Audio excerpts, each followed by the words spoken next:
तर ही चिवळाची भाजी आहे आणि थंडीच्या दिवसात खूप जास्त प्रमाणात विकायला आमच्याकडे येत असते। तुम्ही इथे पाहू शकता अशा प्रकारे दिसते आणि खायला खूप खूप जास्त मला ही भाजी आवडते।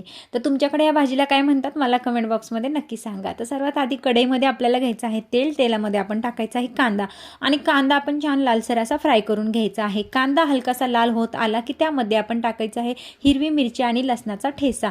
तर ह्याला पण आपण लालसर असं फ्राय करून घ्यायचं आहे। याचा पूर्ण फुल रेसिपी व्हिडिओ माझ्या चॅनलवरती आहे, तेथे जाऊन तुम्ही नक्की पहा। जर तुम्हाला काही शंका असेल आणि काही टिप्स आणि ट्रिक हवे असतील तर अशाच वेगवेगळ्या रेसिपी माझ्या चॅनलवरती आहेत, जाऊन नक्की पहा। आता यामध्ये आपल्याला ही स्वच्छ धुतलेली भाजी टाकायची आहे। त्यामध्ये आपण चवीनुसार मीठ टाकणार आहोत आणि आता त्यावरती आपल्याला मस्त त्याला मिक्स करून घ्यायचं आहे आणि मग झाकण ठेवून शिजवायचं आहे। तर झाकण ठेवून साधारण 10 ते 12 मिनिटांमध्ये ही भाजी आपली रेडी होत असते। तर तुम्हाला माझी आजची रेसिपी कशी वाटली मला कमेंट बॉक्समध्ये नक्की सांगा। तर ही चिवळाची भाजी आहे आणि थंडीच्या दिवसात खूप जास्त प्रमाणात विकायला आमच्याकडे येत असते। तुम्ही इथे पाहू शकता अशा प्रकारे दिसते आणि खायला खूप खूप जास्त मला ही भाजी आवडते।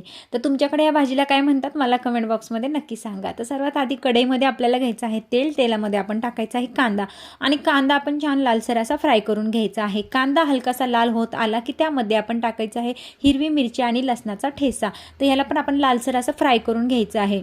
याचा पूर्ण फुल रेसिपी व्हिडिओ माझ्या चॅनलवरती आहे, तेथे जाऊन तुम्ही नक्की पहा। जर तुम्हाला काही शंका असेल आणि काही टिप्स आणि ट्रिक हवे असतील तर अशाच वेगवेगळ्या रेसिपी माझ्या चॅनलवरती आहेत, जाऊन नक्की पहा।